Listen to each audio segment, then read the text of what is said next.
Welcome to That Comic Smell podcast.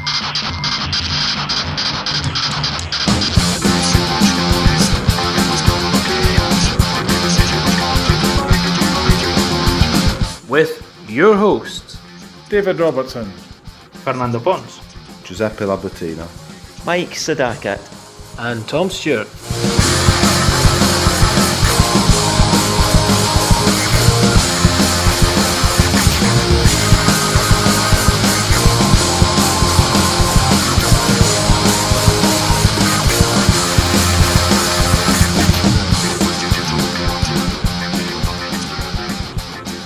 Hello there, and thank you for listening to another episode of That Comic Smell podcast.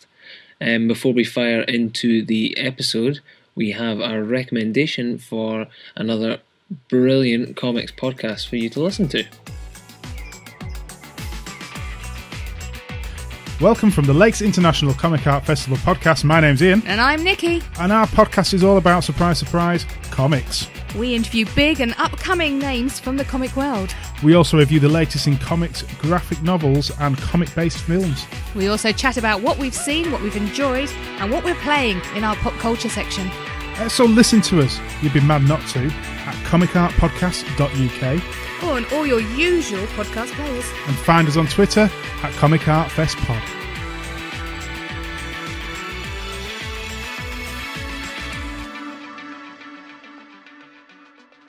Hope you enjoyed that. Go nip across to the Comic Arts Festival podcast and give them a listen. Give them a wee like, a subscribe, or follow them any way that you can. They're great folks and an absolutely stellar podcast. Now, on with the show. But that's all I read so far. I've read a few of them, so I'm literally only... Dutch Scandi kind of biscuit thingies. Oh, Is that them? Oh, look. That's yours. Biscoff. That's yours. Oh, cheers. Where'd you get these? Tesco. Oh, right. Are these... Actually, Sainsbury's, they're co-op along the road. Are they Scandinavian? Are they meant to be Scandinavian or Dutch or something? What's the... I don't know.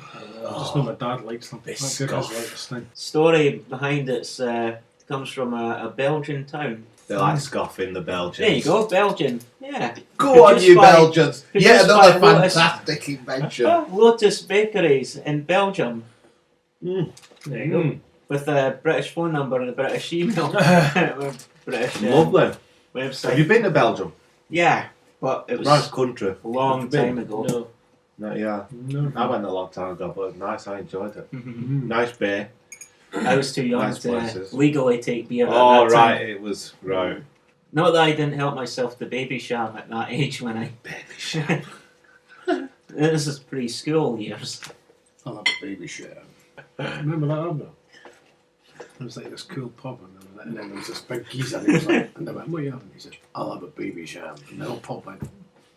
And then somebody else went, I'll have a baby shower. I'll have a baby shower. I'll have a baby shower. Mike, I don't know what to be hogging these. Right. So I set up a bunch of questions, Yeah.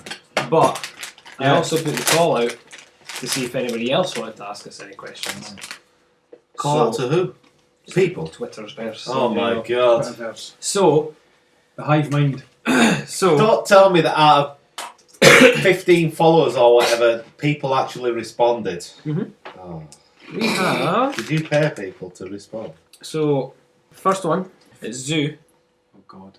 has asked, "How do you make money in the comics industry?"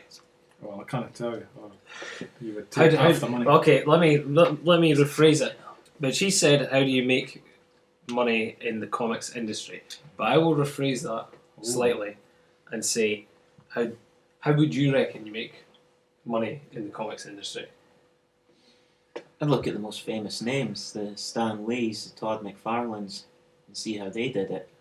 So you've just mentioned two people that would just screw people over to get to. Touch. I was almost going to say Bob Kane, but I sort of held back. And I know that the Bill Fingers and the Steve Ditkos didn't make as much money as they deserved to get. So basically, Yeah. so that answer would be This is getting it. fuck over your friends and you'll get some money. But Kevin Eastman, was it Eastman and Laird? uh-huh. the guys of Teenage Mutant Ninja Turtle fame. They were two friends, and one of them had a flat with his girlfriend. The other one moved in with them, and between them, they were sharing a room as a studio. Yep. They came up with the idea of the Ninja Turtles, which have various different names thanks to certain countries thinking the word ninja was too violent a word. This one. Yep. And Teenage Mutant Hero Turtles. they did a graphic novel, a series of stories, and it was combined into a graphic novel, and it was for adults. It was extremely violent, very gory. The turtles themselves were difficult to tell apart because they had the same bandana, the same Came off the red back one. of Daredevil. Yeah, it was. Fandom. Yeah, because the mutagen that turned the turtles into humanized turtles was meant to be similar or the same stuff that blinded Daredevil. And It was meant to be the same accident. yeah, It trickled down into the sewer. they were real Daredevil fans. Yeah. And their story got picked up by a toy company. And just like Transformers, and the toy company bought the rights to the idea to have it turned into a children's cartoon. And that in turn became a film, and it's had multiple TV series. They've had lots of toy lines. Multiple films. Oh yeah. But the thing is, Eastman and Laird, I believe, had a percentage of every single bit of profit in there. And now, not only that, they did have that downturn in the mid '90s when the Turtles were out of it. Turtles have come back. That's also when they had a falling out as well. Yeah, they're not. One of them's not living in the other one's spare room anymore, but they're still making money from it. So it's a way of not screwing over your friends if you have an idea that a toy company is likely to see, and they want to make cartoons and toys. But that toy thing was actually quite controversial because it was on the news when the Turtles first hit. It was a part of the 1990 craze, and they said, should you really be buying toys, having this cartoon on the TV when it's just there to sell toys? And that's why we never got much in the way of G.I. Joe. It was rebranded Action Man, but we never got the It cartoon. wasn't Action Man, it was Action Force. Oh, Action Force. It was the wee, Yeah. you know the wee The wee bendable ones. figures that you could get for like 20p in Asda. They were like the wee floppy things that had like the rubber band arms and stuff. That was G.I. Joe. Very breakable. It was like Action Force or something like that, but they were like 20p. Yeah. But we didn't get much of that because of the toy connection. So that's my answer. Part of my answer, I would say. Get something that's toyetic. Yeah. It worked for the Transformers, but Absolutely. it's probably going to work 1 out of every 1,000 attempts. Yeah. So 1 out of every 1,000 comic creators. But it's a way of not screwing your friends over. It's and an getting honest way rich. to do it. Yeah. And a lot of luck. Yeah. Alright, cool. That's a solid answer. There you go, Zoo. That's the best we can do. She's just been a bit coy there because she's actually a millionaire. Oh, is she taking the mickey? Mm-hmm. Gary Larson, he became a millionaire. No, he did. And he gave it Far up. He really Yeah, did. he gave it up after at its peak. But what he did is he was working in a Seattle radio shop, music shop, and he started sending in comics, single panels to local newspapers. Most of them said they're disgusting, get away from us. But some of them in Seattle actually bought it, and then it got spread to other papers, and then eventually loads of people were queuing up to get his comics, and he started selling books. But he, despite becoming a millionaire, he actually stopped himself from going the commercial route. So there's no toys, very few in the way of t-shirts. You might get a mug. I've got a Farside mug, but there's hardly any merchandise for the Farside. But he got it through popularity, and it was a niche audience as well because the amount of complaints he got is hilarious. Admirable that he didn't just sell, milk it for as much as he could through every single avenue. Yep. Fair play. Does he have recurring characters though? That could be like. There's a handful There's of cows. And cows. Yeah, There's dinosaurs. cows are big quite. There's a few humans that are reoccurring. Right. Most famous is the wee boy. The other one comes from CM Hogben. He said, "Hi, I'm just making my first 12-page colour mini comic now with an artist. My question is Congrats.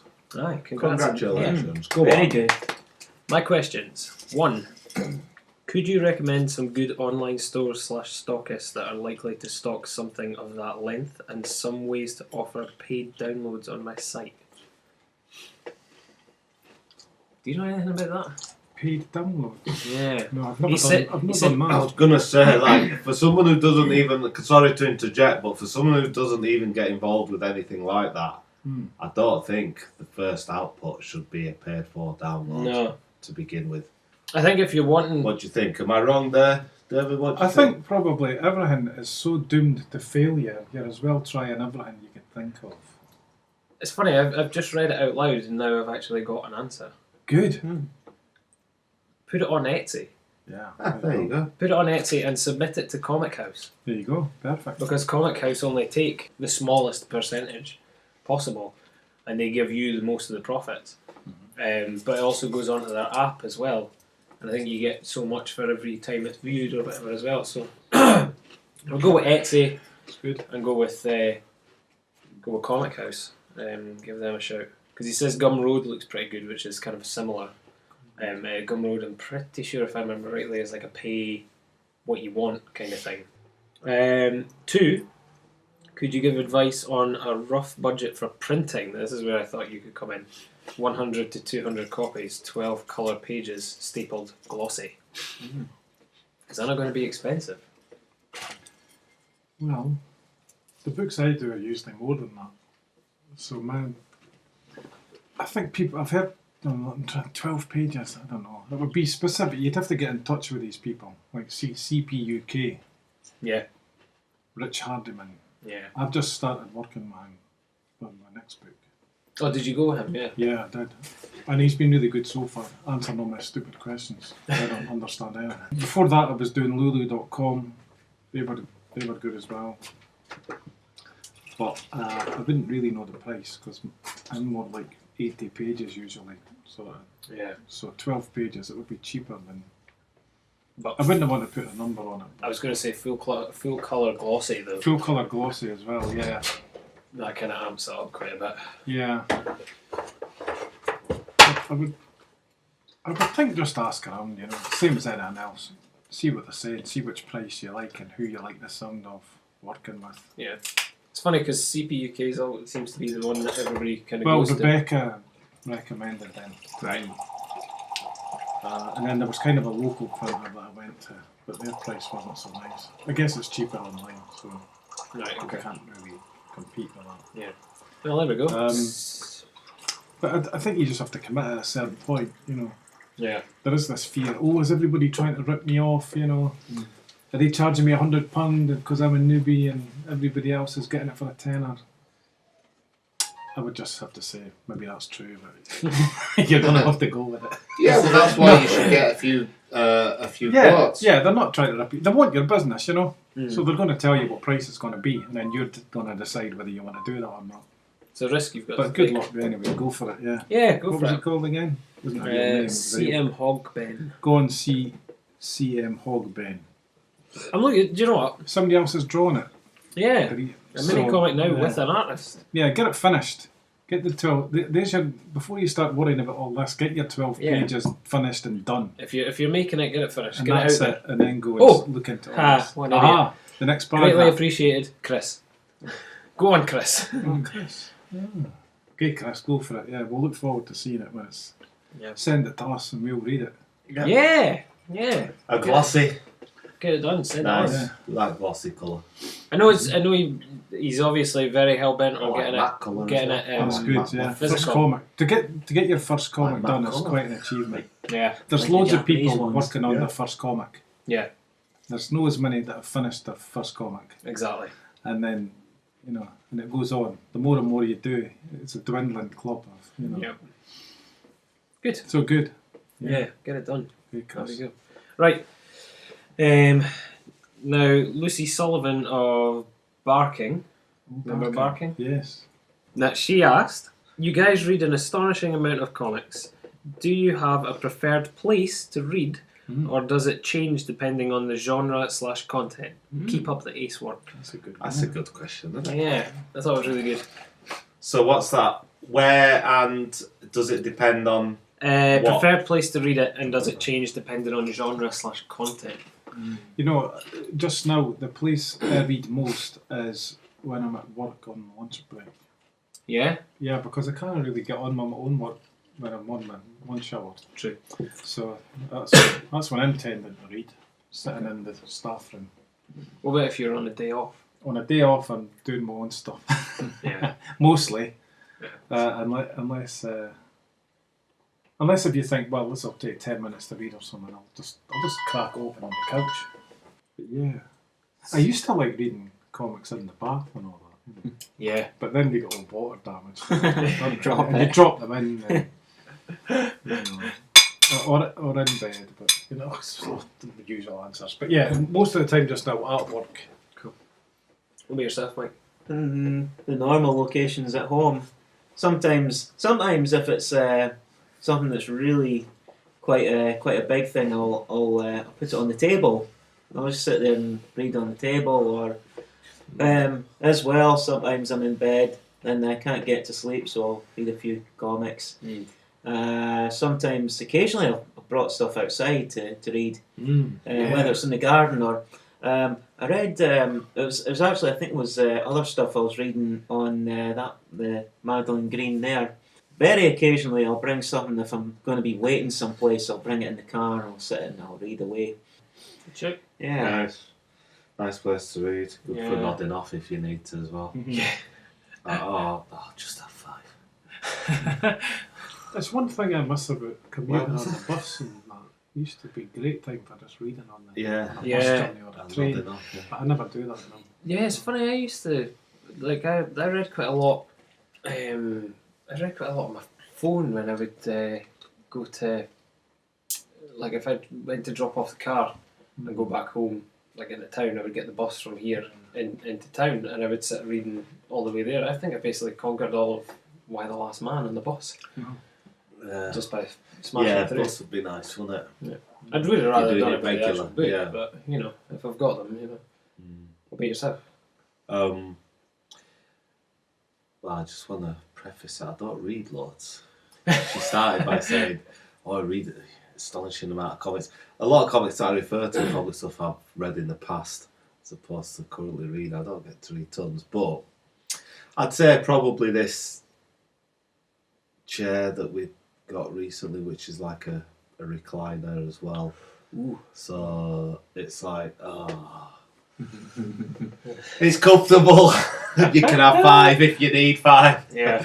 But that's my favourite place. I used to like it in bed, but I just find that I'll read a page and then Start to fall asleep. start to fall asleep, and it's like, how long is this going to take me? Yeah. A month to read a comic if I'm reading 1 page a night. Yep. So I try and basically do it not long after kids have gone to bed if I'm going to do it then, because I've still got enough energy to read and not nod off. Yeah. But yeah, I used to like on public transport. Yeah. But now at the moment, just a comfy chair, getting on. I can't be juggling plates and reading at the same time and creating a podcast. Well, I can only do one thing at a time. Exactly. One of the vulnerable things about when you're reading in bed is I tend to sort of like stay on my side. So I end up being on sort of like the right side a lot, leaning down. And it's like reading through the comics, and then when I'm turning around, I'm like, Yeah. Everything is just completely stiff. Yeah. And you're, And I try and turn the other way around so I can sort of even myself, and it's like nowhere near as comfortable. So Yeah. I've been lying for ages on the right side. The reason you're on that side is probably because the light ain't right on the other side Yeah. anyway. Right, So even light when is you got right a jet, above, so it doesn't matter. But when I get up and just like try to flick it through, I'll get a wee bit of cold. So I'm like, no, I prefer like being more covered and. I would definitely. I try reading in bed so much, especially with having the tablet. I can flick through loads of stuff, but I get like 3 pages in and I'm out. That's it. I just can't manage it. You know how I'd always see it when I was growing in films or whatever TV series. Couples in bed, whatever, having a chat. One will be reading one thing, one will be reading another. You're like, oh fucking hell, that looks comfy. Look how comfy that. Yeah. I was never able to find a comfy position like that in bed. No. You know, where you kind of Yeah. maybe I had the wrong bed that didn't have the perfect Right. board, Yeah. you know, the perfect headboard, but somehow it's just not that comfy to do that. Ours has got spaces in it, so I need to put 2 pillows up Yeah. to get it. And then as soon as I put the pillows up, I'm comfy, and I'm like, oh. And that's it. I'm out cold, and then I'll wake up about 3 hours later. But with then a it's tablet on like my chest. you're in an hospital Flip. bed, isn't it? You kind of. I kind of like sitting up, sleeping. I do start off Oh, sitting do you? up, sleeping. Yeah, so Oh, I get my head slightly elevated, a wee bit on the back, and I'll sit up, and then I'll fall asleep. And then as the night progresses on, I'll just slide down through the night. But I find if I wake up through the night, I will prop the pillow up so at an angle and get an angle on it. It's like you were reborn when in your previous life you had to sleep in one of them boxes where It's you know in them houses where they had the fires and they sleep in the boxes, but there was only enough room for you to, like the adults had to sleep upwards. It is strange as well you mentioned that, because I get comfy in the most uncomfortable places. So I can sleep really well on the floor. Me And too. before that, I had to sleep with the flattest pillow. Maybe So you I are was from just a time a like never that. know. But yeah, so I couldn't sleep in. We couldn't read in bed now. But we actually, I mentioned this to you before when I read Tim Bird's The Great North Wood. I said I was sitting outside with the windows open in the van because I was waiting on somebody, and the breeze is just cutting through the grass, and I'm sitting reading this book about nature. So when she says about like content and genre, stuff like that, stuff that involves outdoors, Yeah. I actually like reading it outdoors, because I think I read most of Alan Moore's Swamp Thing outside Oh, and in the sunshine and sitting really soaking it up and getting a feel for it. And it's that, you know, he's talking about the green and everything as he's going on about it, and getting that feel of outside and the sun coming down on you whilst you're absorbing this book is just fantastic. I like it outside as well, Yeah. providing it's not so bright that then the pages Yeah. glare. No, I Yeah. tend to And then it's like, oh damage. shit, I need my shades to read. tend to face the way of the sun so that it's against the Yeah. back of the book, so you've got the pages fine. Ages and pages. Sunlight, direct sunlight can age the page a bit. Yeah, exactly. But it's either that or, like you said, a bit of comfy chair. When I used to have a bit of time off to myself, I used to ride to Barnhill Rock Garden with whatever I'd borrowed from the Yeah. library and read there for a bit, Yeah. That'd be nice. and then back home. Used to, when I was younger, I read a lot of my books in the library. Read a lot of my comics in the library. We just pull up, because they had beanbag sections in the library, so you just pull up on a beanbag and sit in the corner, and nobody would come over because it was the comics. Nobody was reading them in the Broughton library at that point. Our so- last said she used to go over the bridge to the other side with her Asterix books. And read Oh. her Asterix books and then come back with that's quite cute. That's good. You reminded me, I read a lot on the floor as well. Just pop a book, lie Yeah. on the floor. I lie like some sort of lizard. I used to Something. be able to, but That's like when I was 10, but I can't. That's favourite spots though. Yeah. Most of the stuff, Yeah. most of the way I actually read day to day is in the most uncomfortable position ever of the phone on the kitchen or the phone or the book on the kitchen worktop, and eating my cereal whilst reading it, getting ready for the day, because I know I'm wanting to read the next part of the story that I couldn't read the night before. And I've only got 15 minutes till I've got to leave, and I'm like, fuck, I'll read this then, you know. When I'm Markham and Wise sitting up in bed. Yeah, so it's Good question. yeah, it was yeah. We had a question from Olivia. Olivia asked, what is it about the smell of comics in particular, rather than magazines or leaflets, that make you go goo-goo-eyed for the medium? I go Google-eyed for that as well. It's just paper, I suppose. Just the paper. Yeah. Yeah. It's the ink and printing. It's yeah. For me personally, it's not just comic paper, because some magazine stuff can be Oh, books. quite rewarding like that. DCA Cinema Guide. Yeah, stuff like that. You know, a nice Oh, paper. So amazing. maybe it's the ink The new comic. or Yeah. the combo with the paper that creates this certain. I think it's the heat that's generated from the ink. it heats the paper slightly and brings out the sort of elemental smell, the pulp. But yeah, that older sort of Nostalgia, isn't it? nostalgic comic smell. But then I think how it is could a nostalgia because, smell you from- know, there Because weren't some a big places smell. used to smell like that though. Oh yeah. Some bookshops and comic shops did Yeah. smell like that. Yeah, Waterstones used to. It doesn't anymore, but it used to. It was, Coffee. I Yeah, suppose just that's like an coffee. egg and chicken thing, innit? There's, you know, it only smells like that because it's got all them comics in, Yeah. but then Yeah, true. Yeah. But, Second-hand bookshop smell. Yeah, like Oxfam's bookshop. so is everyone a paper fan of all kinds, Yeah, I would say so. or Yeah, just comics straight? bizarrely, before I became part of this podcast, I didn't pay too much attention to the smell. Yeah, it might seem like some heathen now, but No. it's No, close to not at all. getting kicked out of the garage. Not But, at all. So you afterward, got in under false pretense. well, afterward, I did sort of think, oh well, I might as well say, Have a sniff. Give oh it a yes, that's nice. But I'm not addicted to it. But could you give it up?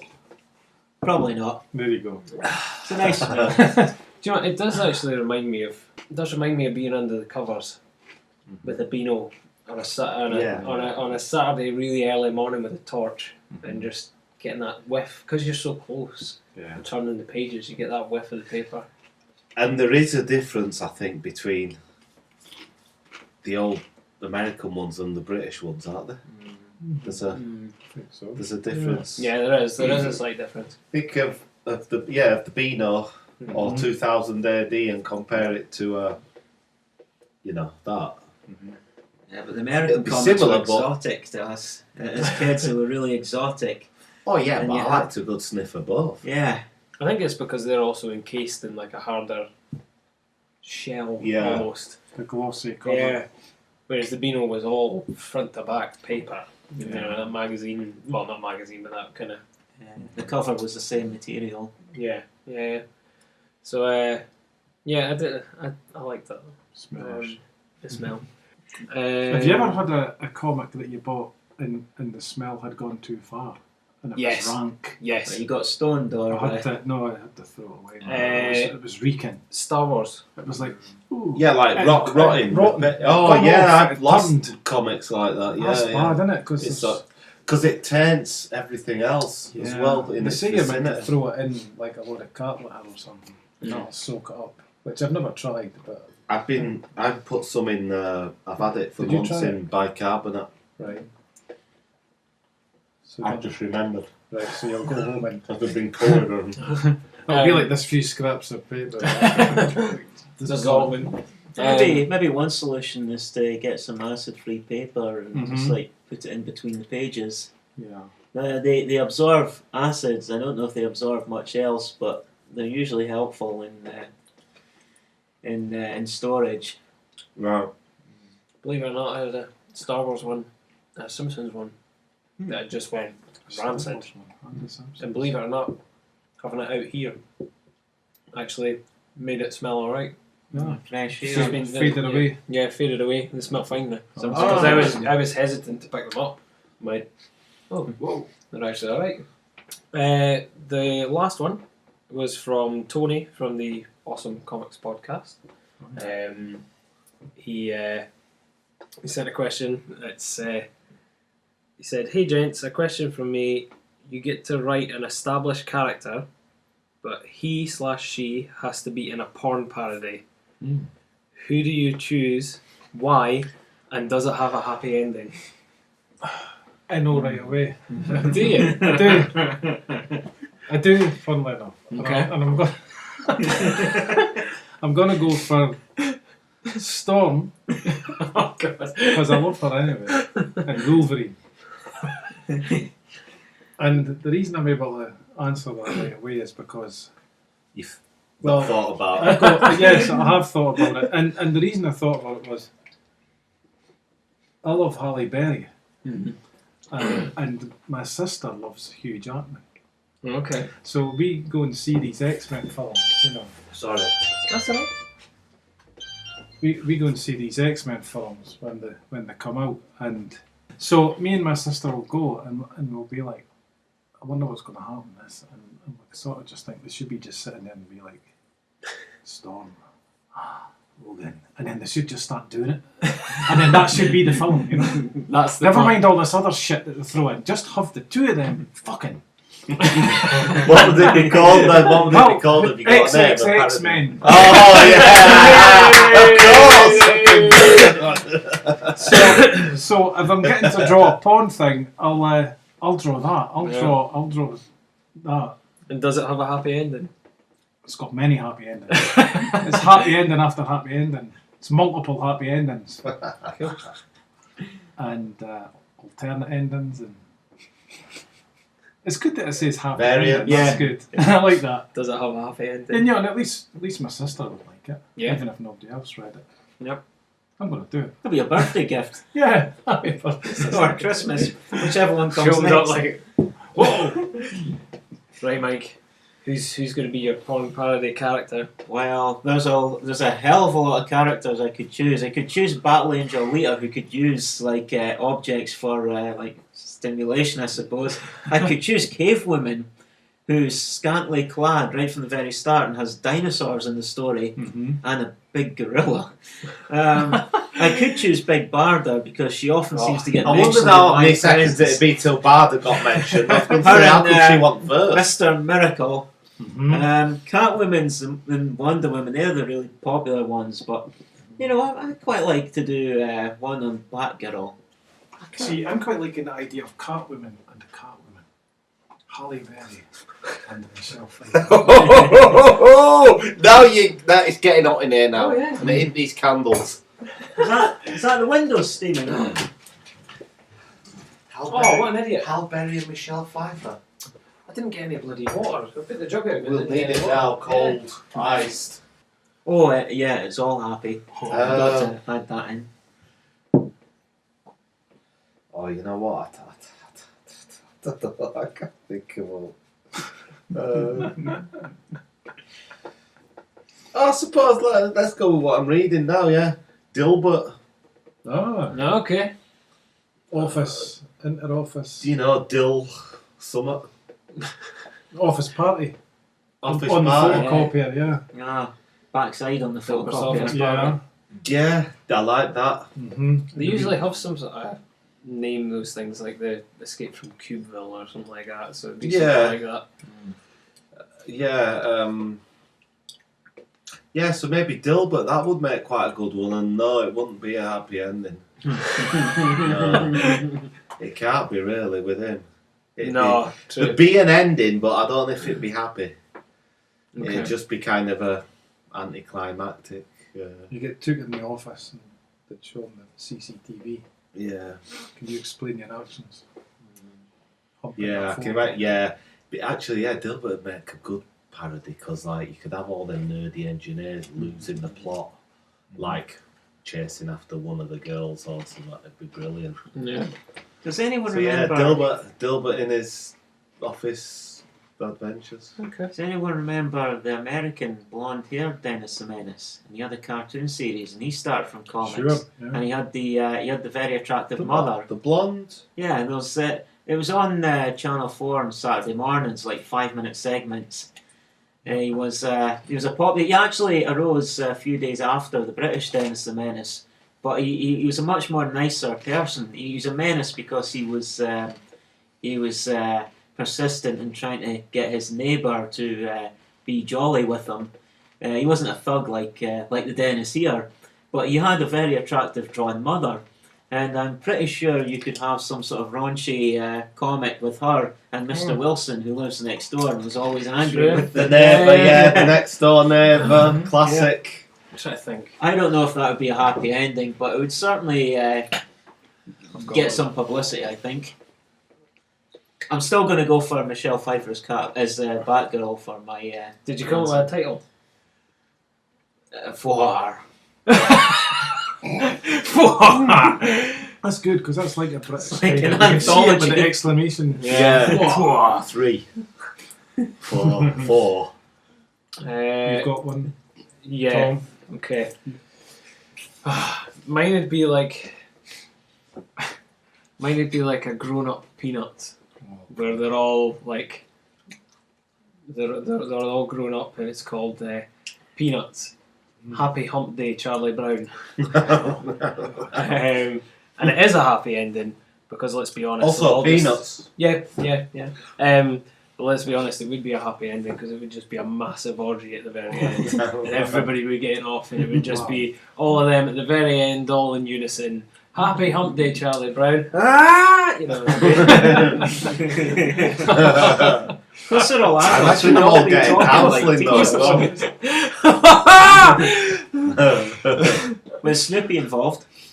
Oh no, it's not bestiality, mate. I can't have that. Snoopy's just imagining he's doing it in his aeroplane. Snoopy's Snoopy's the one for the adult he's model women. He's dressed at the Red Baron at the side with a big 1940s camera filming it all. And he's got Woodchuck going around going. I'm sure that Snoopy was enamoured of some female dog at some points in Peanuts. Yeah, like a pink. I can't remember. There's been that much. I can't. Honestly, can't remember. I can't remember either. Maybe it was that most recent movie. Maybe there is a hentai version of it. There's that as well. You could do like Japanese hentai version things. Pokemon is quite a popular target for hentai. Yeah. The reason why I know that, by the way, is because some child south of the border typed in Pokemon Pikachu and got the images, and the child's mum, because this was a 5-year-old, the child's mum came in and saw all these hentai images of Pikachu with enormous human genitals rogering the female cast. And when she saw it, she was up for banning this filth. And I think they tried to get some sort of Japanese comic company to stop these, and they're like, well, we're not the ones producing it. It's like, does people are hentai doing translate? that. Yeah, weird pictures. Weird pictures. That's what it means. Okay, so that was all the questions from everyone. That was very nice of everybody to actually ask us something in general. So yeah, and some good questions there as well. Yeah, got thinking. We're all going home different men after tonight. So I made some questions for everyone. We're gonna go smashing into them. We'll start off with earliest comic memory. So whether it be the first time you can remember actually reading one, or just seeing one, or just your earliest sort of comic memory. When you say comic memory, my earliest comic memories are actually watching comic-inspired characters like Spider-Man and the Hulk on television. So it was TV first, then I would see the comics in the shops. Yeah. My nan, when she was around, she used to buy me comics, and she'd go shopping on Saturday morning, and she'd pass by my mum's house, and she'd give like buttery rolls and sausage rolls, that sort of stuff, and then she'd give me a comic, usually the Dandy or the Beano. As for the action comics, it was Spider-Man, then Spider-Man 81, then The Incredible Hulk 82, and then 83 they had Spider-Man and His Amazing Friends, which were on the telly. And then I think the following, no, not the following year, but that sort of year, that 83 year, was Wackaday with Michaela Strachan, Tommy Boyd, and Timmy Mallet. Yeah. And they were repeating episodes of Adam West as Batman. So I saw these things at roughly similar times, and it was to do with television first. And then I got into the comics afterward. Although I do have to say, I really got into comics as a late teenager, rather than as a kid. Right. Cool. And for the record, my first anime memories was that TV series called Kum Kum, the little cave boy. Yeah. Followed by Battle of the Planets, which is really Gatchaman. Yeah. Space Sides Ninjas. They're still active in Japan. We were speaking about that the other day. Battle of Planets, I remember Battle of Planets, yeah. I think mine, I'm trying to think. Probably earliest memory was maybe before I could read. and it was probably strips in newspapers or something. And then I think maybe that probably led to, or at the same time, there'd be like the nicotine posters on the wall where Superman was used in marketing to, put kids off smoking and stuff. And my mum worked in a health centre, so they had loads of these posters around the health centre.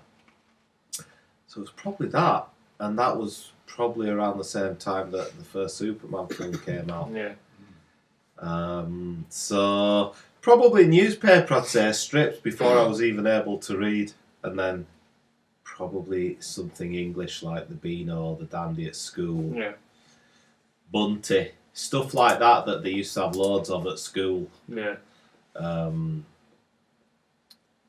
So that's it. Probably, newspaper strips and British comics first. I remember certainly the Dandy. I was reading the Dandy. And there was one where what was the cat?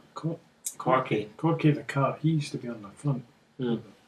And he was in a circus, and I remember him he was walking on the line, Yeah. and that was like the panel. And then Star Wars Weekly, certainly early issues of that. That was like the same thing. It was probably like 6 or something. Spider-Man. I remember I was into Spider-Man Weekly. I always thought that was the main Marvel British weekly. Spider-Man. Right.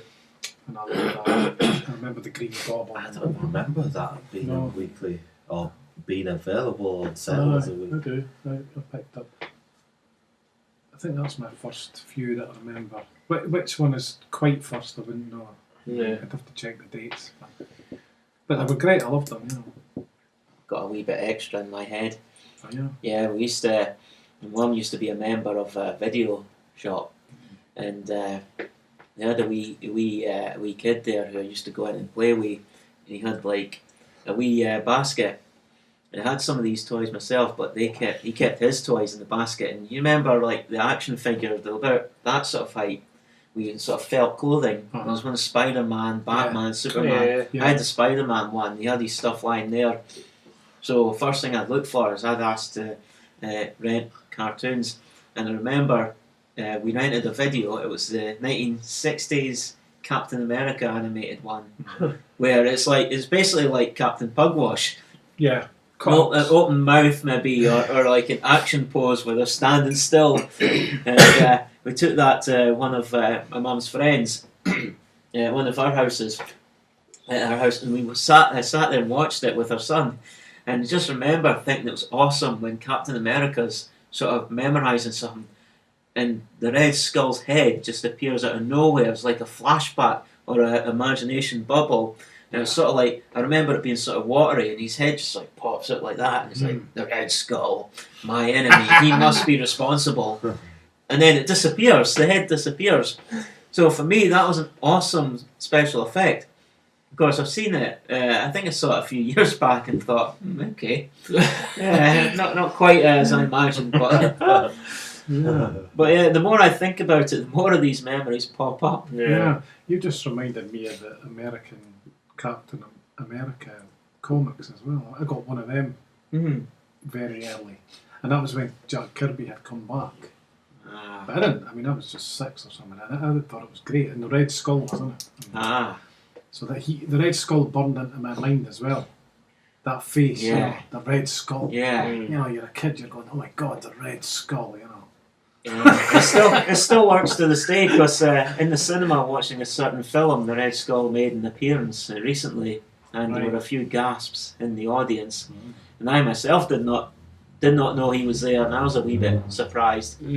But I got an early Captain America comic when I was about 7 years old, and the villain or antagonist, he was like a giant armadillo or a giant pangolin, sort of orangey colour, but can't remember who he was. I know I've seen his picture in one of my books that I've got in the big encyclopedia. Oh, hang on, I've got that. The porcupine.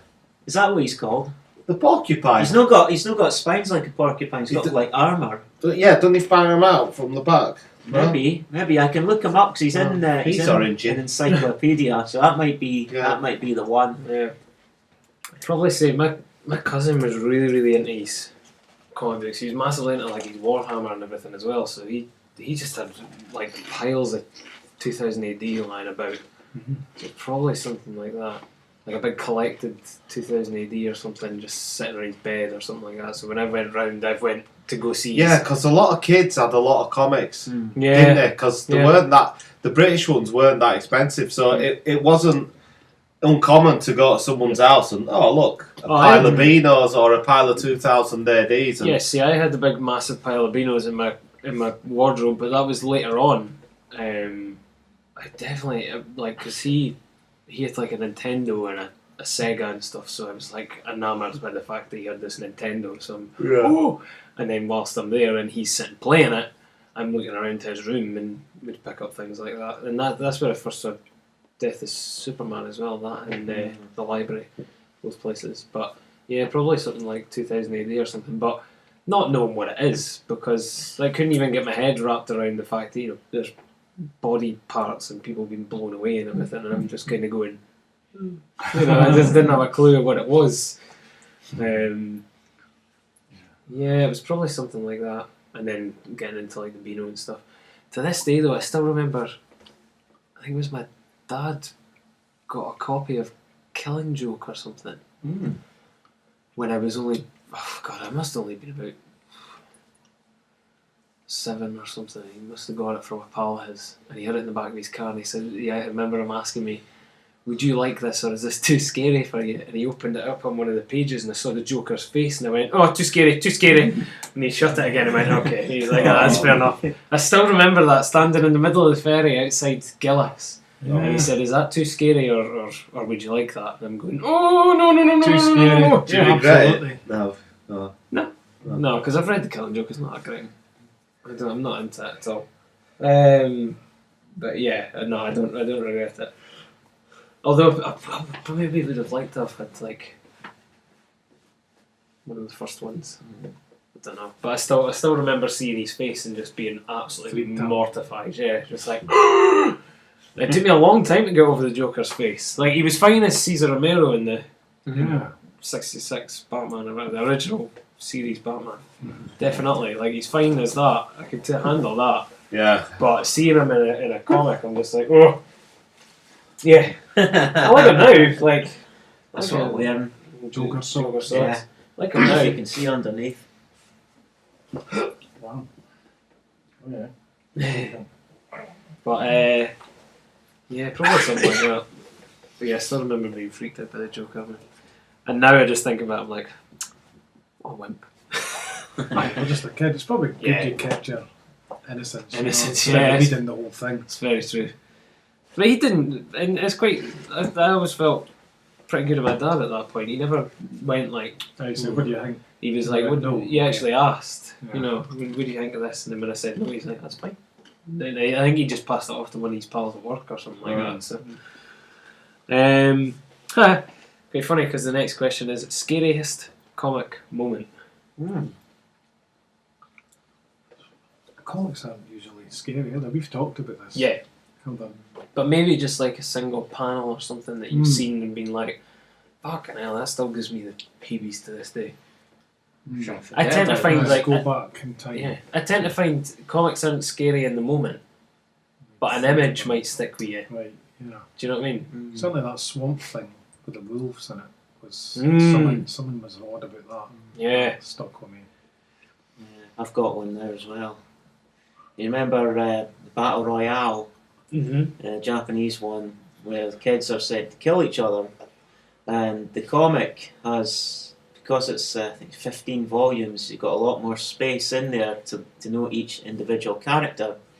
You learn about their backgrounds, their personalities, and there's one scene where there's a girl, she's been pushed into a well, and then she manages to claw her way out, and everyone's standing there, they're all really happy, and she's able to get off the island, and then you sort of suss out, well, hang on, it's not the end of the novel, and she's fantasising it.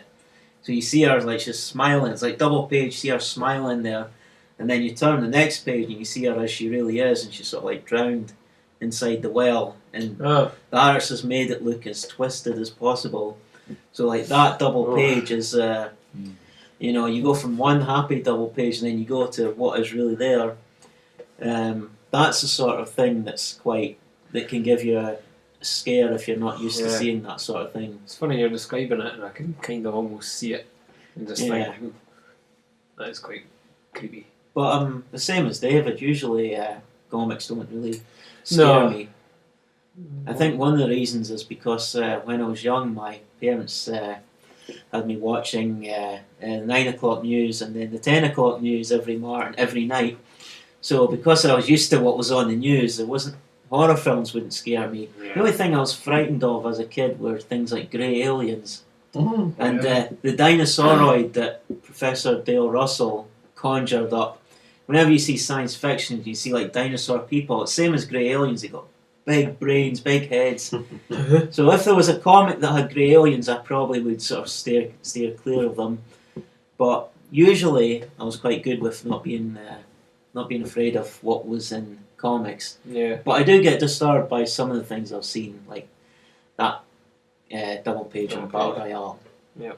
I couldn't say I can't think of anything, but then something did come to mind. Well, two things came to mind. One is I remember the fear that was supposedly generated through the launch of a comic, but then it wasn't that scary. Right. But it was that British one called Scream. Oh, okay. There was a lot of marketing and a big push behind that, wasn't there? It was like the scariest comic going to be and stuff. And there was some there was some really good art in it, and there was some, as far as it could go, but it wasn't that scary. But then I remembered, that I used to get a sense of dread sometimes from that book I've spoken about many a times, that Vulcan annual. Oh, yeah. With the House of Dollman and the Steel Claw, and there was another one called Something the Monkey, which was like, I think I used to maybe sometimes have bad nightmares of King Kong Oh, okay. appearing, and like you'd look out the window and it's like, oh shit, it's King Kong, he's coming to my house. And for some reason there was no one else around. Yeah. Everyone had left the house. I were on my Todd. I didn't like it. No. But there was a character in that Vulcan that was not Vulcan.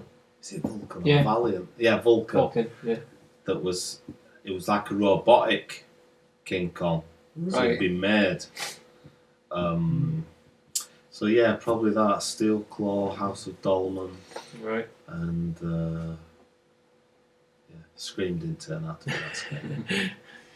You know how I mentioned grey aliens and dinosauroids? Well, comics, the reason why I sort of lost my fear in them as a early teen was because I made comic characters of those things. Oh, okay. So comics were the cure. Yeah. Ah, And I made them humorous that's as good, well. Yeah, I used to have nightmares about that dinosauroid. I was sort of worried that, like the Gary Larson cartoon, it's standing over my bed as a kid, breathing. Man. Oh, Yeah. that's a scary. Waking up at That's a 3:30 in the morning. description, And its only aim in life was to stand over my bed and make wee noises, because at the time we just moved into a new house, so the house was creaking and making all these noises. So I always thought that it was running about in the attic or running about up the stairs, walking up the stairs so I could hear it. Mm-hmm. And you wake up, you sort of hear heavy breathing. It's all in your imagination. But then I came up with the idea, and grey aliens freaked me out as well, so I came up with the idea of making wee characters of them and making it humorous, not serious. And then That's good. gradually I just lost fear in That's them. good. Yeah. Yeah. So if any kids are actually watching and listening and they have fears of that sort of thing, I hope no Take kids the mickey out of listening with them. our language. yeah. I tell you what, some of the primary school kids probably know a lot of words that we don't. That's probably true. Yeah, that's all slang, though, isn't it? It's not Modern classy speak for swearing. the youth. Any that actually scared you? I was sitting thinking there was bits of From Hell that were really scary. Yeah, Yeah. just some of the images. The actual, there's one murder that he spent all night doing it. He didn't do it on the street. He went in our house and spent the whole night just taking them in bits. And he goes through the entire thing, and it's all drawn. It's one issue is that murder, and then there's another bit later on where he's kind of is looking and hallucinates into the future. The killer. There's there's one panel, and it's like he sees the future, and it's like it's really, you read it and go, fuck. And then everything I come up with is Alan Moore, because that Neonomicon thing, that was bloody scary as well. Yeah. Oh yeah, Neonomicon. That was horrendous. Is that the one with the guy who's there's like a monster. Talking. There's like a monster in it. But that guy, isn't it? Yeah.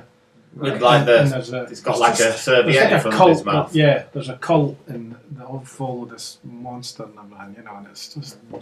Yeah, a lot of that is like Crowley stuff, isn't it? It's very much H.P. Lovecraft. Oh, is it Lovecraft, not Crowley? Yeah. So that's what I'm coming up with. This is question 3. Top 3 superheroes. Hulk. I always go for Hulk. Yeah.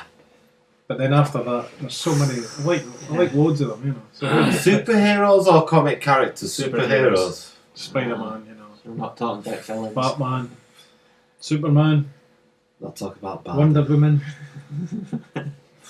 There's loads, is there? I'm only allowed 3. I've went way past that already. It's not bad. Well, I've definitely got big Hulk. Just because. It's got, And Spider-Man's have to be. Yeah, so just think about it as a kid. As a kid, Superman was great as a kid. As a kid, Spider-Man. But so was Batman. Yeah. Batman now is an adult. Is it because he's all gritty? That suits him. He gets his cock out and everything. Well, they try and make Superman all mopey and gritty, and it doesn't quite work. Batman's allowed to be. But there's so many of them that are great. X-Men. Wolverine's only 3. I always like Cyclops. Only 3. Right, okay, I'm just going to say... I think I could land on Spider-Man and Hulk, right? Pretty easily. And you know what? I'm going to swing it. But then... I know mine. I was thinking I'll give it to Superman because I loved the comic and the movie was so big. But then I thought, but Batman, the TV show was so big. I used to love watching Batman on the telly. That got a lot of people hooked into comics. I know. So it's like Spider-Man, Hulk. Wonder Woman was on telly as well. Lou Ferrigno. That was the 5. When I was a kid, that was like the 5. Really. Yeah, I'm probably in the media because of that. Mine 3 was Spider-Man was on Hulk telly, and Superman Hulk was on for me. telly, Batman, Wonder Woman, and the Superman. Can't really be any other 3 for me. No. What about yourself? Well, as a kid, I would have said Spider-Man is my favourite Marvel character, but as an adult, I'm actually fond of the mighty Thor. Yeah, so Thor would be one, because Thor can be evil basically and get away with it because he's Viking. I'll go for Battle Angel Alita because I'm really fond of the comics, and despite the fact she's extremely powerful, there's a hell of a lot of vulnerabilities in her mind. If I was choosing DC, I would go for Batman.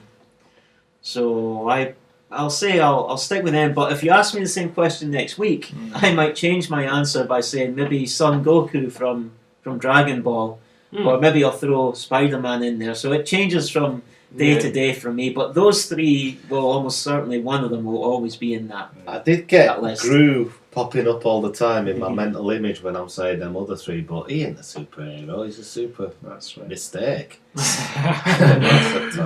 I'm going to go Superman. Spider-Man, Hulk, Superman. Yeah. Okay. That's me as well. Yeah. Because the film is so good, The Batman TV show is so good as well, but I feel like Superman, it's like a great film, Like a great film. Yeah. And Batman hasn't got superpowers, so he's not a superhero. And my son likes Superman. Superman gets it. Okay. Sorry, Batman. I know you're getting your cock out and everything, but it's no swinging it for me.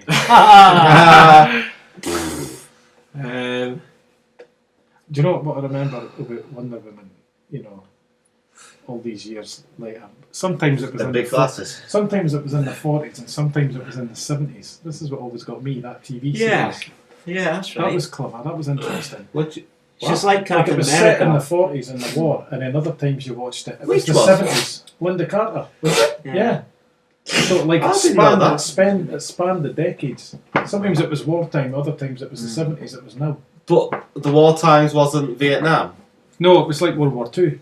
It was like when the comics started. Oh, They're fighting Nazis. Yeah. What? So that they've written that in because she's Amazonian and she's or not? I don't know why, but it's what they did. I don't know why they did Oh, it. right. It's Oh, because okay. Wonder Woman's origins were battling, just like Captain America, Yeah. battling the Nazis. That was- My lad wants to watch it. I might Remember go, oh yeah, let's The watch way- Wonder Woman everybody, I'm together. telling you, at that time, everybody Don't know what in the shoots playground and hazards. used to spin around and turn into Wonder Woman, and it was all the boys and all the girls Yeah. because it was just so cool. Yeah.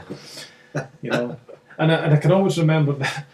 I don't know why this sticks with me. I must have seen this more recently. I remember she was on the beach, and like all these guys were like coming out of the ocean, you know, like bad, the enemy guys, you know, and they were like, she was like, da-da, and they were like, there she is, and like, get her, and they had the, you know, the grenades and the bombs, and they threw it at her, you know, and she went and she saw it coming, you know, and then caught it, like. And then threw it back at them, and they were like, and they ran back at the sea. And it's like, oh shit! Really? So it was like, have it back. Wonder Woman. See, Wonder Woman. No, I'm going to stop thinking about it now because I'm getting a sore head. See, somewhere in the world, Deadpool is listening to us and he's going, how come none of you have mentioned me yet? He's not a... Because you're not that good. You're just an ultra-violent twat. Ultraviolet. You're late come and take part. You're alright. What You do you need a think? bit of decade to kind of embed into. Batman. Batman's in there. Yeah. I've got a whole shelf. I can't not say Oh, Batman. I've got a whole shelf of Batman. Fuck. You've got whole shelves of lots of things. Right? Yeah. Batman. I've got an entire shelf of Hellblazer. He could have been a superish. Swamp Thing. Fuck. Swamp Right, Swamp Thing. Oh, he's a Yeah. great hero. Yeah. And I actually, Swamp Thing's been with me a long time. 'Cause I just always liked the iconography of Swamp Thing, just his shape and size and everything. Yep. I always got really confused if I saw Man Thing. Mm. It really confused me because I'd sit going, why has he The got man tentacles on his face? What the fuck's going on there? He was weird, wasn't he? Yeah. So Batman, Swamp Thing. Uh-huh. This is bugging me. I think of a third one. Really, I needed 5. And that was really just before I got going. Because I like all the rest of them as Yeah. well. I just went for the Yeah. film and TV ones. If I had the top 5, they would still change from week to week. It's heroes as well. I think that's the bastard of it. I limited it to heroes Because the Flash, because I as soon you as see you the go- Flash though. Hmm? The The Flash. Flash. Yeah. When I was a kid, I loved the Flash. Yeah. Yeah. And on the front it says the fastest man alive. Oh. And just the thought that you could run like faster than Yeah, I was remember amazing. liking the Flash I a love lot, the yeah. Flash. Batman, Right. Swamp Thing, Yeah. Banana Man. Hey! Banana Man the Nutty. That was great. Definitely. 100%. That's it. Love Banana Man. He's lasted, eh? BBS. Like, Yeah. of all the The Nutty- Banana Man the- Penguin auction, I think, for £4,500. Did you see wasn't that? it? The banana and the swamp. Did Yeah. you see one of the penguins was the penguin? Did you see that? From Yes. Gotham. Yeah. Yeah. I took the photo. I thought of that that is so obvious, but brilliant. Brilliant. Of course, the penguin. Do the penguin. And on the other side, it's got Catwoman and the Bat Signal. It's got a bunch of the villains, yeah. Yeah, on it as well. there's Bane, the Riddler, Harley Quinn, Joker, and then the big one is the Penguin. And I saw the symbol on the back. Yeah. I'm And not, on the side, he's got a top hat. I've got a lot of questions, but I'm not actually gonna. Ah. I'm not actually gonna do all of them because I'll save some of them for another time as Oh, well. We okay. can maybe Right. even do some of them at the end of some of the topics and that. Okay, right. So I will ask if you could create a drink and call it something comics related. What would it be, and what would you call it? Alcoholic or non-alcoholic? I would get someone with Maduri in it. It's green. I'd call it Hulk juice. Call it Hulk juice, I don't know. Call it yeah. Gamma, Good call it a idea. gamma ray. gamma, Just call it a gamma. Gamma ray. spray. gamma guzzler. Yeah. Odin's beard mead. Odin's beard. Mead. Thor's. Yeah, that'd have to be like a craft beer, wouldn't it? Yeah. Madury. And you've got to drink it from an enormous, like, Fucking Thor flask size with a lid on it. cobble lid. You could call it Hulk smashed. Smashed. And it fizzes. Yeah, Maduri and a Barocca. Hulk smashed. And if you put a spoon in it, you pull the spoon out again, it's all just disintegrated. So something with Maduri in it. So just you like Maduri lemonade and yourself? Maduri. That'll do. Do you like Maduri yourself? I used to like Madury, yeah. That's a melon one, isn't it? Yeah. It is melon, yeah. I was trying to remember what it even was, but I did used to. Lemonade Drink. and I'd Maduri. never heard of it till I started working in a bar up here. Oh, melon. Madury. Sort of like, try this. I used to know a lady from Japan who was a student with me called Maduri. Oh, Yeah, it's a Nice. Japanese name meaning green. Oh, right. really? Oh, That's where the name. That's where it comes from. That's a That's Japanese lovely, word isn't for it? the colour green. There we go. That's nice. Didn't know that. I thought you guys did. That's why. No. No, No clue. I Flash, just knew it was green and it was Flash Gordon and tonic. Yeah, Gordon's tonic. Hey! That's good. What That's else? good. Roland Rat's rat juice. That just, Because I do have some annuals where Roland Rat is a comic character. yeah. I'd probably do something like Jim Beam's. Oh no, sorry, Jack Daniels like Fireball whiskey and Coke. Then it would be called I Am the Night. So that it was just like it was dark, and when you drank it, it was kind of bitter but sweet. That's Batman's drink. Instead of Jack Daniels, how about Jack Kirby's? Oh, if it was that, it would have to be something completely different. It'd have to be something multicoloured and. Do you think it'd be sweet though if it were Batman's? And when you drank it, it would have to like fizz and pop in your mouth to simulate crackle. You know what I mean? Yeah, You yeah. see close-ups of the reaction to your tongue and your teeth. So that would have to be some sort of like rum liqueur, just drinking it. something, you know, with fucking pop rocks on top or Mm. whatever, you know, and cream and fuzz and everything. And the label of the bottle will be like that page, another double page one where Jason Blood walks into that bar in the middle of Central Europe, and it was about as epic as the double page of the Battle of Camelot. That was an Etrigan, the demon. Remember, yeah. Actually, even make it some sort of coffee, like really dark coffee. I Am the Night, because that's kind of better. But Yeah. it's good. It keeps you I think awake. it's bitter, bitter more for Yeah. Batman than sweet. Yeah, definitely. So it'd be some sort of coffee thing, I like that, yeah, good some idea. espresso sort of thing. When you look at it from above, you see the bat signal. Yeah, yeah, Like that Mhm. four-leaf clover they put on Guinnesses. Yeah, yeah. could do Good it shout. Yeah, some sort of coffee thing. There was some con that they made bottled beers. It was like Yeah, Roller Trooper and Judge Dredd or something. I remember seeing it. in Yeah, the local recently. shops. Yeah, it'd be the local brewery. If they were Yeah, doing that. some limited edition. there was a con that long ago did their own I think it was the Lakes or set something. of beer, or maybe. What real life events would you wish to be told in comic form?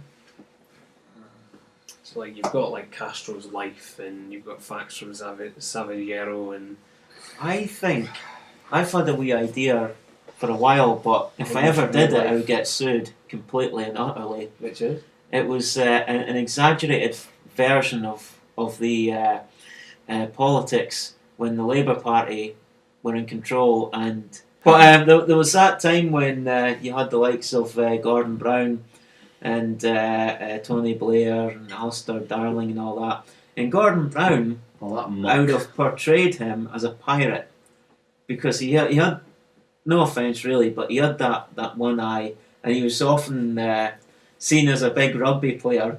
I was going to have him as like with an eye patch and scars.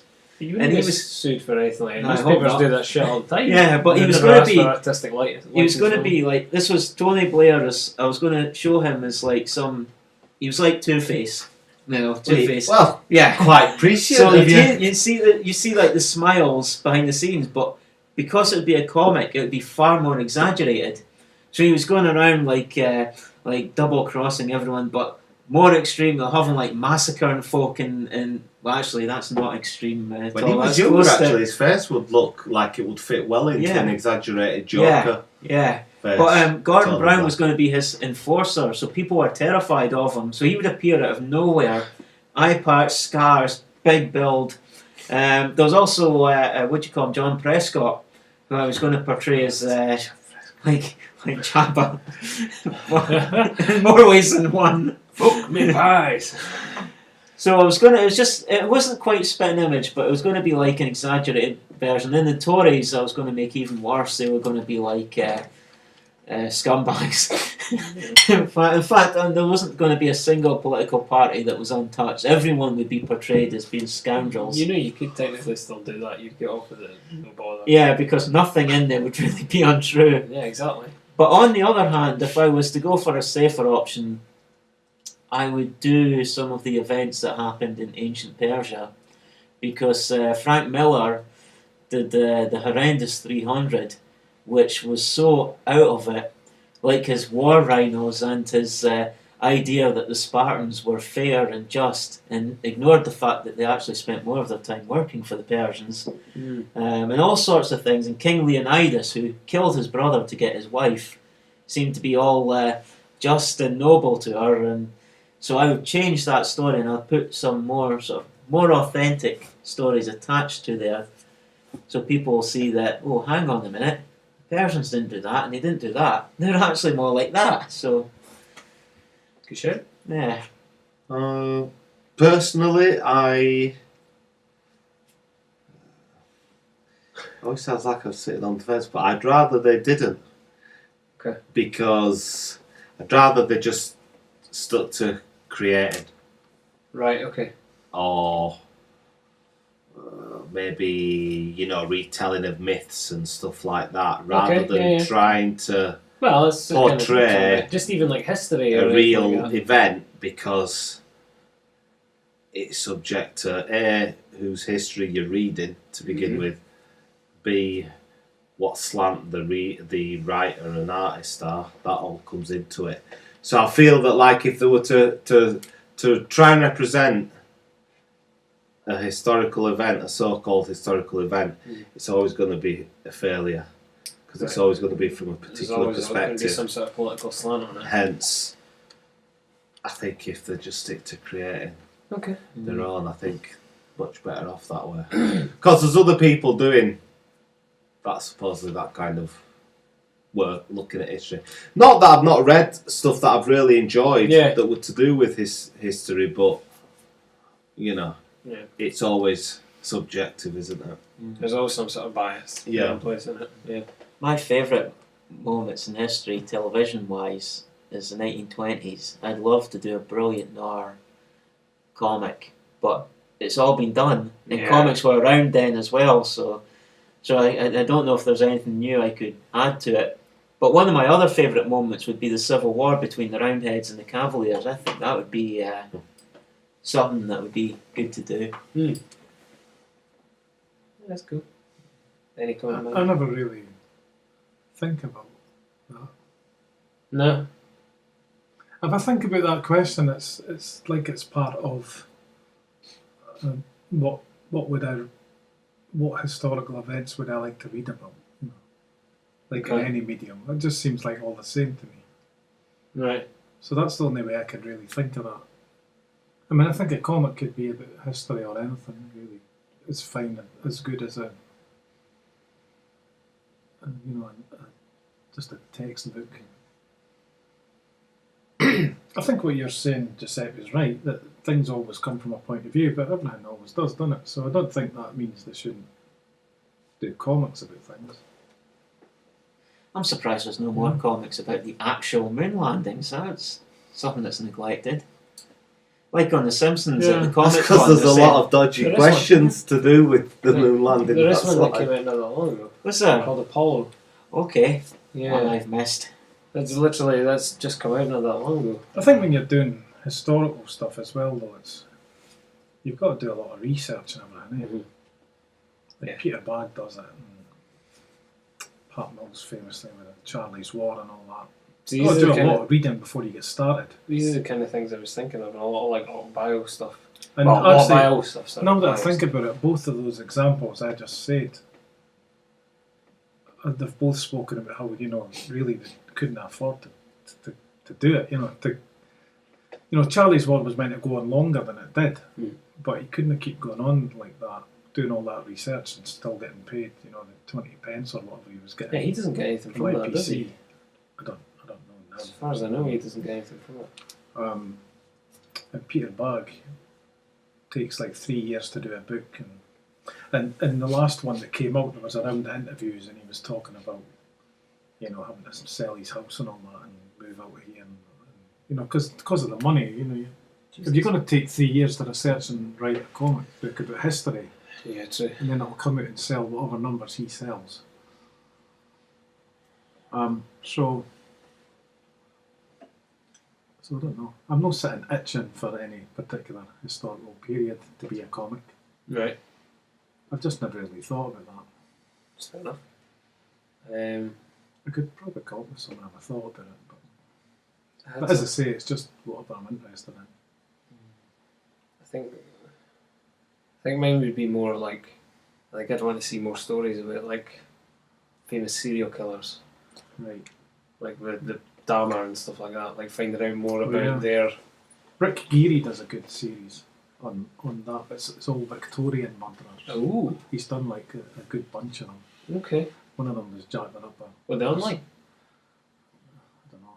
Oh, They're actual books. They're actual books, yeah. Yeah, right. he's been doing them. I for thought you meant 20 as in like years a or web something. comic or something. No, Oh, right.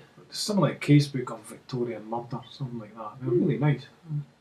Check them out. That's What's that? that's like them weekly magazines, isn't it? Casebook of Yeah. You Same say kind of thing. I think it's even with the in photos, it's even with in the that same kind of type. type, you know. You right? said Rick Geary. Rick Geary, yeah. Geary. Yeah. Double E or Just one E. One E. One at everything. Yeah, EARY. E.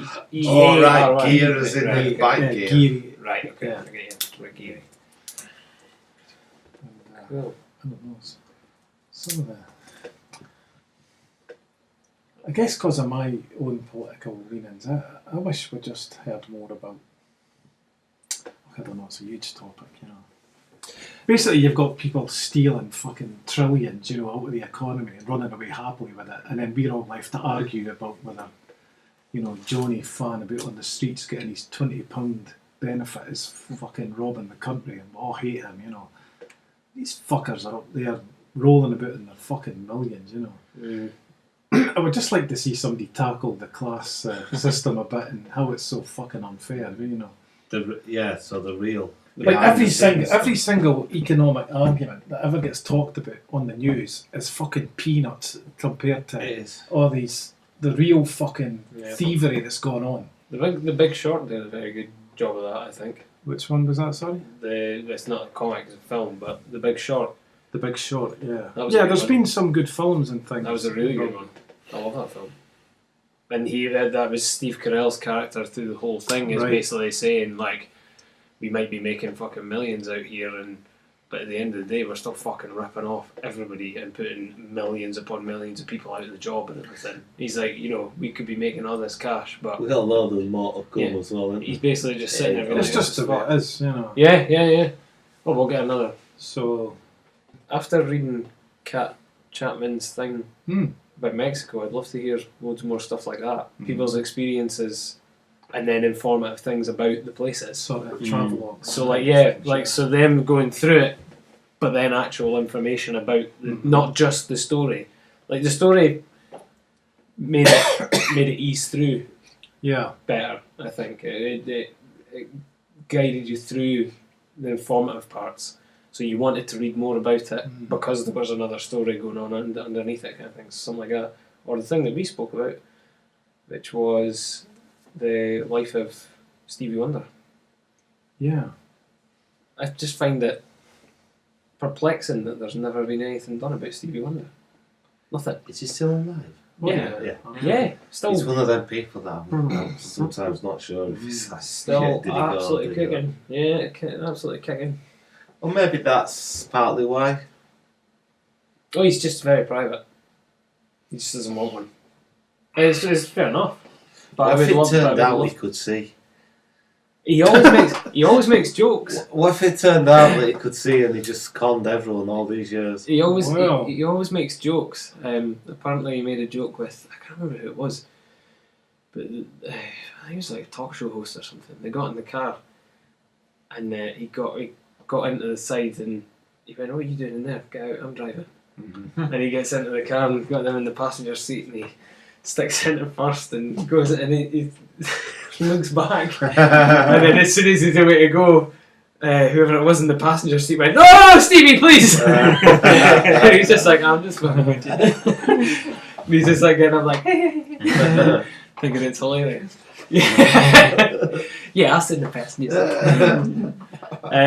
But yeah, I'd love to see that. I would really love to see that. I'd love to see his life because I don't really know anything about his life at all. I'd love to know where he came from and what he did. There's one unauthorized biography out there that has like his kind of approval, where he's kind of just went, "Yeah, sure thing, you can do that if you want." It's nothing damning or anything in it, you know. But he just doesn't strike me as a character to have any sort of dark history or anything. It'd be a nice, pleasant read, I think. Just to see the success of a small prodigy child up to what he is now. You know, he's had these... Little Stevie Wonder. Yeah, it's so much involvement in the music industry on a whole. I mean, he basically was... He's seen a lot of things. Yeah, he's still the... but he's basically still like the main pillar behind Motown. He's about the only thing keeping it afloat now, you know what I mean? We've got loads of hip-hop artists and stuff, but, you know, you mention Motown, most people think Stevie Wonder now. Yeah. Nowadays, anyway, whoever's still going. So it's just, I would love to see something like that. But that's less a real-life event, as more like just a person. I'll do one more question, and then I've just got a bunch of other wee things at the bottom, Alright, and then yeah. and then I'll keep the other ones. So, who would you want to write and draw the story of your life? Me. Hey, I'll do one. good shit.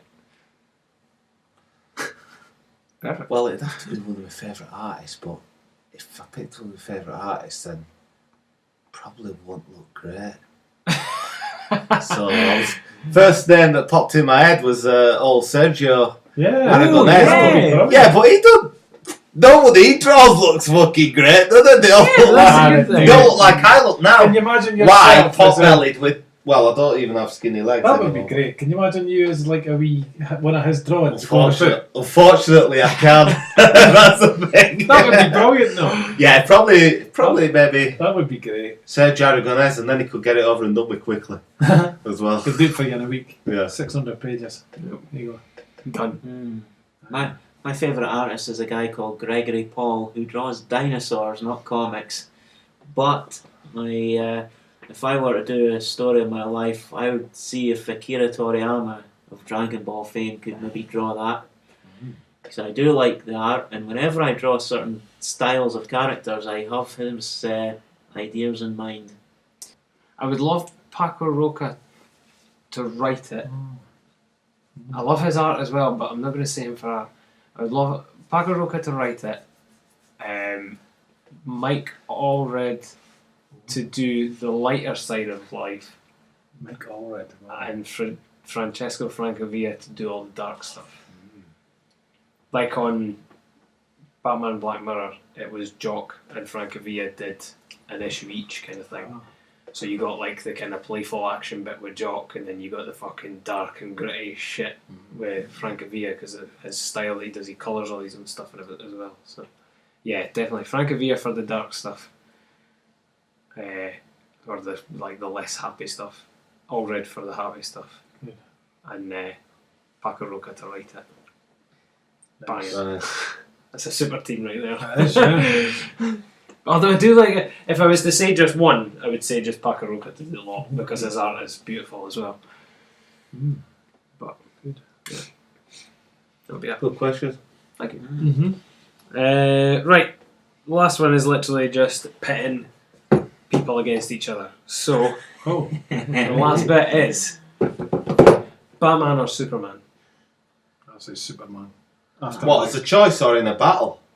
Just in a choice. You just Batman or Superman. Batman or Superman, yeah. I'll say Just Superman. simple as. Go for Just, Batman. just after the Superman. contortions of earlier. Superman?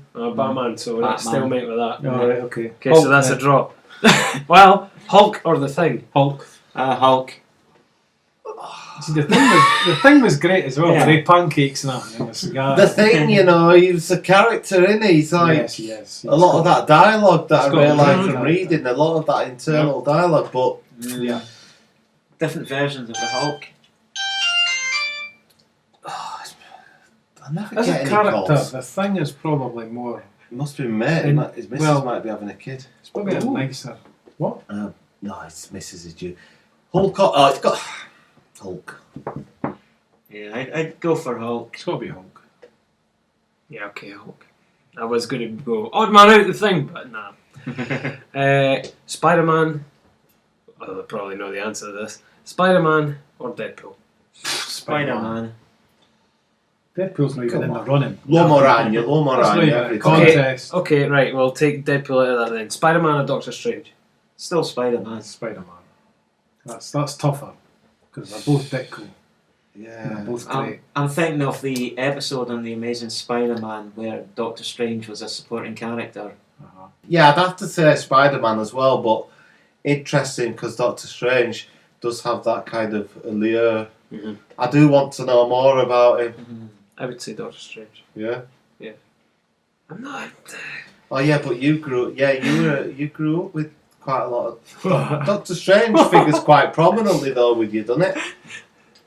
Tom, What's that? he figures quite prominently with Doctor Strange with what you've read, doesn't he? And you read a lot. Doctor Strange, or- Probably more than Spider-Man, yeah.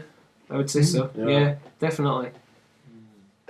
I remember that Doctor when Strange, I was a yeah. kid, it used to intrigue me in the same kind of way as Master of Kung Fu. Yeah. In a way where it's like, oh, this comic's a bit different and it's dark and It was I like just the look of it. it was a and- lot of visual for me. Yeah, With especially Strange. then Gulachi when he was doing the Master of Kung Fu, his artwork. But Aquaman or Submariner? Submariner. Really? Straight off the bat? Oh my god. I have to think about that Come on, one. No, that's a tough one. Aquaman recently has got a lot of coverage in the cartoons. Ooh, So yeah. I would say Aquaman because I know slightly more of him, but I believe that Namor, the Submariner, is a more powerful character, as in he's much stronger and he's got more. He's able to levitate, I think. Yeah, Yeah, whatever.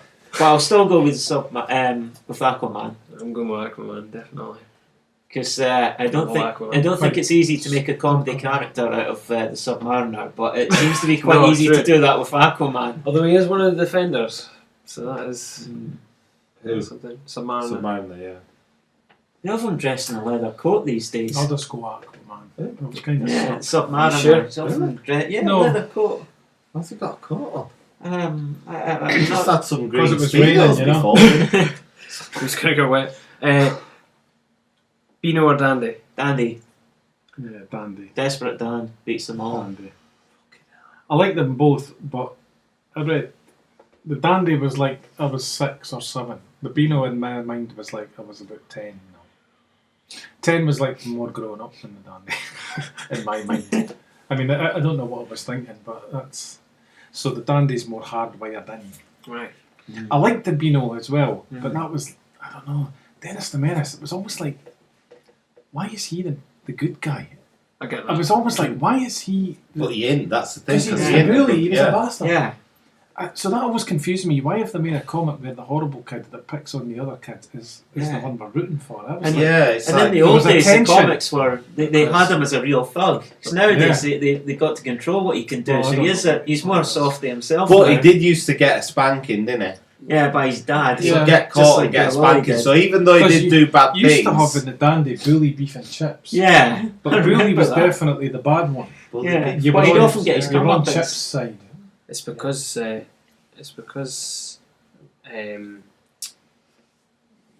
it's probably what DC Thompson were more like. bunch of bullies. So they just loved it. They were like, get the shithead Speaking kid. of them, did you read that about the West Ward Works or wherever the printing? Oh yeah, the the comic museum. Oh yeah. Where is that? Is that the one that's on Kingsway? Is that No, West no, Ward? no. That's the building Besides that's... the Verdant Works. Yeah. Ah, so nice and in a good area. Yeah, because I was They thinking that one on Kingsway ain't gonna get a lot of people. It's where they had the decon. Aye, they did have last some year. comic thing Yeah, there. I think it was last year. Ah. They had the decon there. So Strange knowing the building. place, Massive. yeah, do you think there's good potential for it then? I think It it's goes saying it's ahead. at the amber stage now, blah blah, and I thought, well, they'll maybe get that home before I retire. See, thought sorry, I'd be down on it, but I just thought Yeah, it's too early to I know get what excited you mean, about that. Yeah. That'll take... I mean, that V&A took 10 years. And that wasn't. Oh, from planning stages. Yeah, when you were first yeah. hearing about it. Yeah, it was. And Yeah. they never said we're at the amber stage now when they No. announced it. No, true. True. Peanuts or Calvin and Hobbes? Oh my goodness. Calvin and Hobbes. I have to think about that one. Whoa. 'cause I used to. Straight in. Yep. That It's got one personally, yeah. I've for got to me. be. I've got to be honest. I wrote that out, and it hurt writing it. Yeah. My And I goodness. was like, Yeah. Snoopy is cool. I used to watch Snoopy on the Joe cool. cartoons, he's but, Joe cool, man. but Joe. Cool. but that tiger Hobbs. Yeah. I'm more of a tiger person than a dog person. It's Hobbs on his own. In fact, Calvin's cool as well. So it looks like Calvin and Hobbs might just win it for me, Yeah, Calvin and Hobbes. but only just. I think I just connected to that more. I always liked Peanuts, Yeah. but I never read much of it. It was on the telly, the cartoons, and then I read a bit of it. But then Calvin and Hobbes was like a blow Yeah. up with the blue. Yeah, Could it associate- was so More good. Peanuts on Could- television I read, yeah. The only Peanuts and Calvin and Hobbes I've read is after meeting you guys in the past few years and Right. Yeah. catching up with it that way, and based on that, it's a tough one still, but based on that, I'd have to say But also, Calvin and Hobbes. Yeah. for me, Calvin and Hobbes, I mean, I'm rereading all that again with my son Yeah. just now, so I'm loving it. Well, I can't really associate strongly with any of the characters from Peanuts. Although Snoopy I think Snoopy's Joe Cool, as you say, but I kind of like Calvin because he was mischievous and he liked science, and he had a very good imagination, but at the same time, It's very philosophical. he was easily distracted. Yeah. And I think there's a lot of us that have all those traits, so I would associate more with Calvin than Peanuts, say Charlie Brown. Peanuts is very interesting though. Every time I read it again, it's like there's no payoff. There's no joke in every cartoon. It's like it sets someone up, and then they're kind of going to be. You're waiting on the punchline, and then there kind of isn't a punchline, Yeah. and then it's finished. There's no There's dinosaurs. there's a real mood to it, you know, and, Yeah. you really you feel for Charlie Brown. I mean, you do. Mm. I mean, yeah, I recall kind of having that feeling as a child going, Going, oh, Charlie. like going, I Oh, don't right, quite yeah, get yeah. what Yeah, it's no am I obvious. to like, what am I to, you know, It's the like- wacky races. It's like the, It's obvious, isn't it? Who's over that Yeah. finishing line? But Charlie, that was like, yeah, I know what you mean. It's Yeah. very, Yeah. it's just a bit. it's much more of an adult thing, It's probably. kind Or of you've got, Yeah. you got to be able to think more for it, I think. It's working on some level that isn't just a story. Yeah. It's not just 1, 2, 3. There you go. I mean, it's kids with mental issues, isn't it? It really is. Yeah.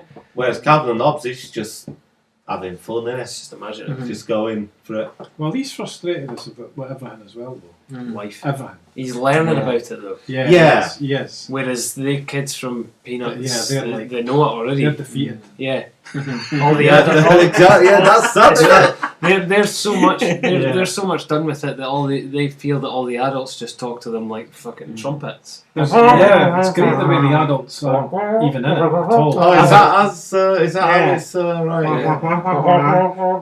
What? God, that's probably how I No, sound sir. to that, so. Good. So Calvin and Hobbes. Yep. Maybe that's a generational thing as well. Yeah. Yeah, true.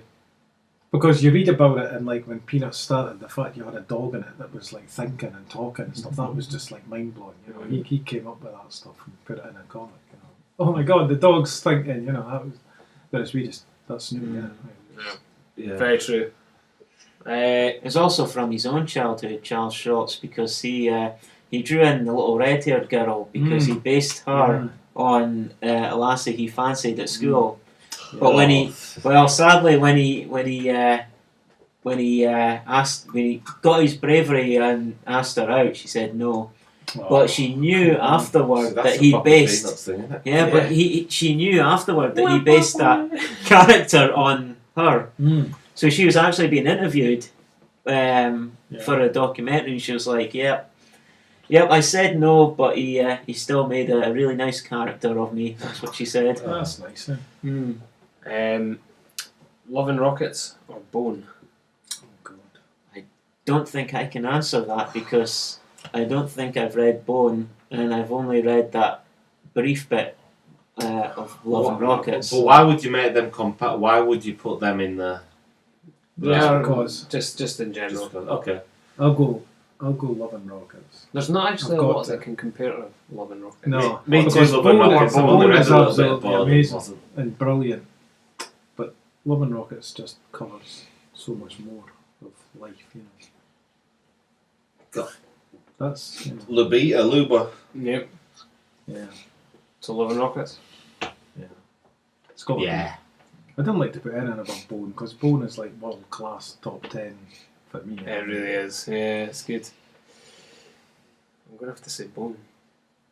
Even though I do love Love and Rockets. There's If it was- so if it much was- I'll to have Love to and reread Rockets. Born. It did nothing if it for was me. made to be. Oh, Oh really? you Yeah. just take it from the start. You know? I don't know. Hmm. Maybe it was the artwork I didn't like. Oh well, yeah. If there's that, that's hard to get over. Yeah, true. Judge Dredd or Martial Law? Judge Dredd. Where's Martial Law from?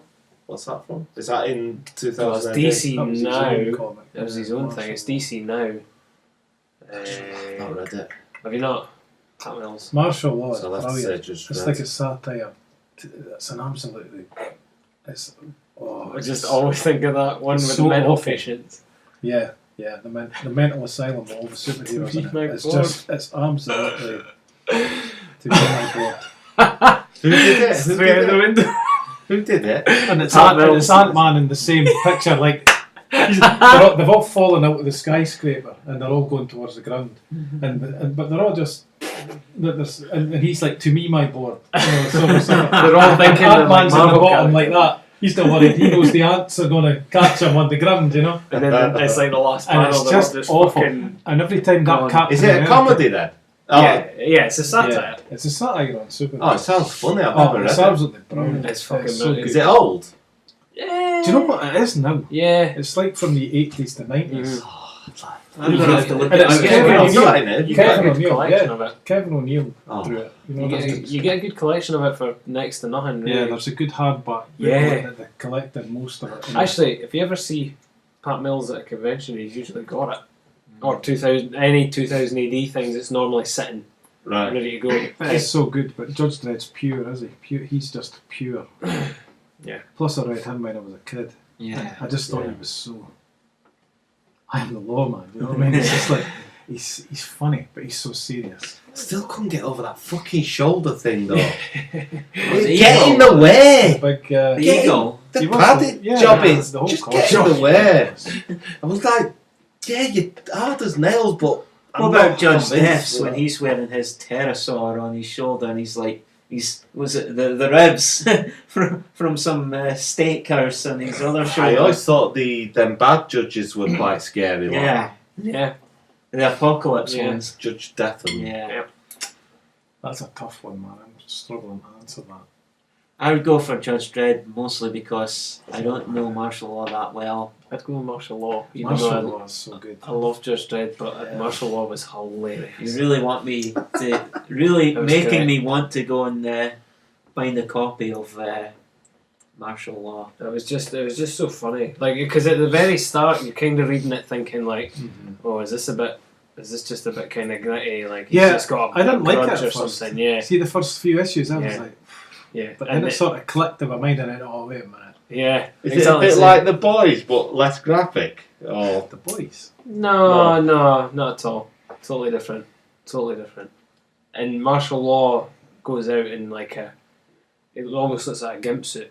It looks like a dominating gimp suit, even with a hat and everything, like the leather hat. And he's got kinda- a barbed wire around his arm. right around his arm. I got to feel pain.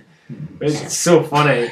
Sounds like a character who was in Savage Dragon. I heard somebody describe it the other day. It's like he's going around. It's almost like he's going around eliminating sort of egomaniac superheroes, looking for a decent superhero. Yeah. When at the end of the day, he's probably the only decent superhero that he's been looking for, kind of thing. And it's just, it's fucking great. He's got that thing. I hate heroes. Yeah. I haven't met any yet. And he's like, Says that like every Yeah, time. is he meant This is to be a? What's he meant to be? he's like a policeman. Policeman. Yeah. When's he it set? He Is it polices set? the It's the superheroes. future. Yeah. Future, set in the future. He right. polices the superheroes because the superheroes are out of hand and they're all mad shagging and everything everywhere. It's like The Boys. in a way, but they're still seen as superheroes by Right. some people in the boys. Okay. Whereas Right. in martial law, it's just they're all fucked. Oh right, I see. Yeah. Everything's just dystopian, but it's hilarious. And there was a crossover that Sam gave me between martial law and Hellraiser. Yes. It was fucking brilliant. Was That was funny as well. Was it all because- black and white? No. What was it in? Was it in 2000 AD? No. It was its own comic. Martial and law. then Martial NBC law. took the Yeah. the It was rights. like Marvel Epic, Yeah. and then Ah. and then it's been at Dark Horse. All right, Yeah, so DC it was bought Pat Mills, but years it ago. started off as an American comic. Yeah, Did Marvel it started off Yeah. at Epic. Yeah, Epic, right? Yeah. I remember that. The only reason I know Epic is because Gru yeah, was yeah. on Epic, and I was like, "What's this Epic? yeah. Epic? Epic. It's I can't Epic." stop calling I've it. got a whole bundle of Epic comics. I'm going to have to look them up and see. I might actually have a bunch of martial law comics. You in might there. actually. I still can't. Um, I'm tempted to avoid answering that. Can you still Tough one. Is that one going to kill you? I can't pick between them. So good. Last one. Avengers or GLA? Avengers. Even though Batman's in Justice League, That's a every tough so one as often, and Guy Gardner is there. we all love an arsehole, ones, isn't it? but I would say Avengers. GLI, but Justice. Ignore the A. Just Justice League or Avengers. Yeah. Well, if it was based on them that you guys let me or got me onto Yeah, recently, that it'd might have to swing be, it. it'd have to be The that. Justice League, Giffen, But- Demetrius stuff. Yeah. I mean, But I grew up with the Avengers as well, and loved it. That was always They've got some a great serious comic to metal get in there. because you could buy a Hulk comic or Spider-Man or Batman or something. But if you bought the Avengers, there was like 10 of them. So it was almost like you were getting More. loads yeah, more yeah. comics, you know. But probably, yeah. If I just think about the late 80s, I'll go Justice League. Okay. Yeah. I'd go Justice League any iteration. To See, be I honest. liked the earlier Justice Leagues as well, the 70s and Yeah. 80s. I'm Yeah. definitely I going. did get some of them when I was a kid and liked them. I've never really been into the Avengers. Yeah, I don't know if I've read any Avengers. Like early on, Read when them, there's they're waking Cap up, Yeah. first kind Right, the of Kirby run. stuff. Yeah, That was good. Cap out of the ice. Mhm. And he's, that's the return of Captain America right there. Yes. Giant man. Yep. Stuff like that. That was good. That's about the only iteration I actually enjoyed Thor in for a while. See, I would go for Avengers because more of my preferred characters are in Avengers. But to go back to cartoons, there's a brilliant Earth's Mightiest Heroes Avengers cartoon, but Yeah. the Bruce Timm Justice League cartoon I think is absolutely fantastic. yeah, It's it's like very science fucking fiction. bastard. Yeah, I think it is a shame that I don't remember a Guy Gardner there to muck things up, but the characters that were there were pretty good, and I think they worked out good chemistry among all the main characters The there. pilot, the first one of that was like a War of the Worlds thing, wasn't it? Was it? Aye. Which The episode? Martians. Because Martian Manhunter was one of the supporting main characters. The first one was about Martian Manhunter coming to Earth, and the other Martians were just not tripods and about. I see. I'm going to have to brush up. Remind myself. It's probably out on DVD, that one. Makes me think of like New Frontier and everything as well. Right. Justice League. That cartoon was good as well, New Frontier actually. But yeah, cool. That's tough. That's it, folks. I've got other questions, but I'll save them for another time. We'll leave it there. Thank you for that, folks. That was a bit different. I guess if it was nostalgia, I'd have to go Judge Dredd. That's gonna. It's gonna bug you, isn't it? You might find yourself I'm to going and to come up fro with in. an answer, and I'm saying Judge Dredd. Yeah. It doesn't mean I'm wiping one from existence. It just means I'm giving you an answer. Judge Dredd.